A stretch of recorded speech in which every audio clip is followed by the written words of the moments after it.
په کندز او سرپل ښارونو کې جګړې طالبان د نیولو ادعا کوي او دولت د مقاومت خبره کوي. وسلوال طالبان ادعا کوي چې د افغانستان په شمال کې کندز او سرپل ښارونه نیولي دي، خو دولتي سرچینې دغه ښارونو کې د سختو جګړو د دوام خبره کوي. طالبانو نن د یکشنبې په ورځ یوه اعلامیه کې ویلي چې د کندز ولایت مقام امنیه قومندانۍ د ملي امنیت ریاست بالاحصار او محبس ټولې نیولې دي. په دې اعلامیه کې دا هم یادونه شوې ده چې د سرپل د مرکز ټولې دولتي ودانۍ او ملحقات هم د دوی لاس ته ورغلي دي. دا په داسې حال کې ده چې د کندز ولایت ویاند اسمت الله مرادي BBC ته ویلي چې د ولایت مقام امنیه قومندانۍ او د استخباراتو ریاست په ګډون ګڼې دولتي ودانۍ له دولتي ځواکونو سره دي او د طالبانو په وړاندې سخت مقاومت کوي. له دې سره ملي دفاع وزارت هم یوه اعلامیه کې ویلي چې کمانډو ځواکونه کندز ښار ته کې عملیات پیل کړي دي.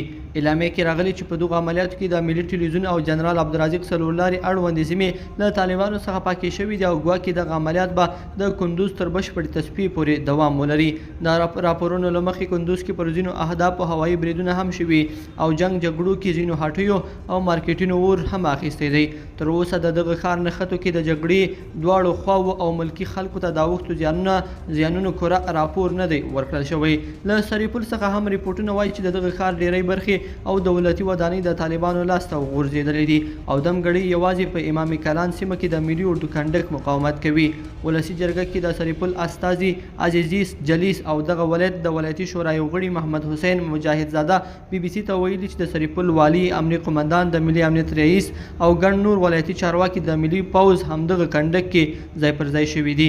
د طالبانو تر دغه پرمختګ وروسته اوس د سرپل له مرکز او شپږ ولسوالۍ یوازې بلخاب ولسوالۍ حکومت سره پاتې ده. که د کندز او سرپل سقوطونه تایید شي نو دا به له زرنج او شبرغان وروسته دوه نور ولایتي مرکزونه وي چې طالبان به یې نیسي. لیدونکو په دې هیله چې دا مطلب به مو تر پایه لیدلی وي، که مو دا ویډیو خوښه شوې ویډیو لایک کړئ او چینل سبسکرایب کړئ. تر بلې ویډیو پورې ښه وخت.